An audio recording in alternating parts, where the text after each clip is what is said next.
how long did it take you to get from like the very beginning of the stages of you to the point where you can assess and be able to give services right then and there? Like, I'm going to be honest with you, that didn't come till recently. Like, probably after I took that Val Tough Cuts class, because I think that touched the last thing that I had questions about, like the major questions that I had about locks. He was able to answer certain things for me that just absolutely terrified me. After taking that class, I added another step because I knew how to do basic locks. I know basic styling, certain repair work, but the wicks, that was something that I actually just fell into because at the time, I'm going to tell the story again.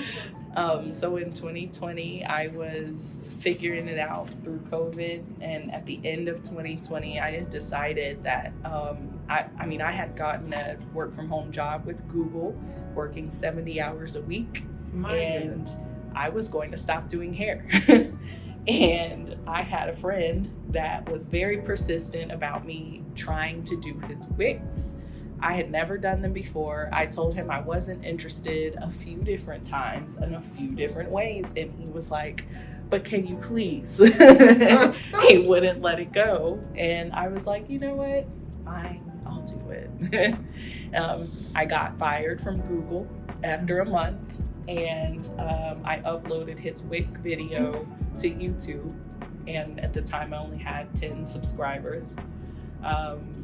And it took 20 hours to do his hair. And I said I was never going to do it again.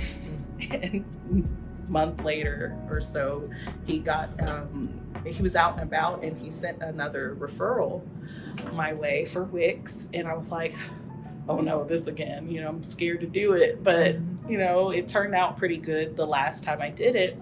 I went to record, posted it on YouTube, and I saw that my friend's video had accumulated 20,000 views. And I was like, oh, I might need to do this some more, So I posted the local client's video as well. And after I posted that video, I got my first out-of-state client for wigs. And that's my third wig client. And I told him how new it was. And he was like, I don't care. I like your work. I would like for you to do mine. And when I did his, people were starting to come from several different states. And that's when I realized I was in over my head a little bit. I'm still very new at wigs. I'm cutting up my fingers.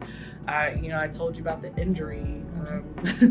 It was something that I had to figure out because there were not a lot of tutorials. And one of my clients from out of state was like, hey, have you ever heard of Val Tough Cuts? And I was like, no, I've never heard of him. He showed me his page.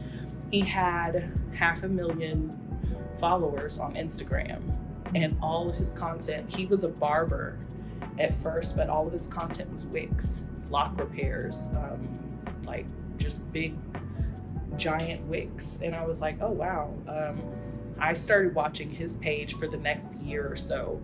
And eventually, at the end of the second year of me doing wigs, figuring it out for the most part, and posting everything I did regarding wigs, I ended up taking his class and taking on all of his overflow. So anybody who was on his wait list for Dallas, flooded my books at the time, which is what we're seeing the result of now. Still. Basically, having the expert, the one that I was learning off of on the internet, having him go over my work and say, you did a great job. This looks good. This is what you could do better. This is, having that guided instruction for the things that I was unsure of really pushed me into a better space where I could offer these services and diagnose people's hair and see what I can do, know what I cannot do, you know.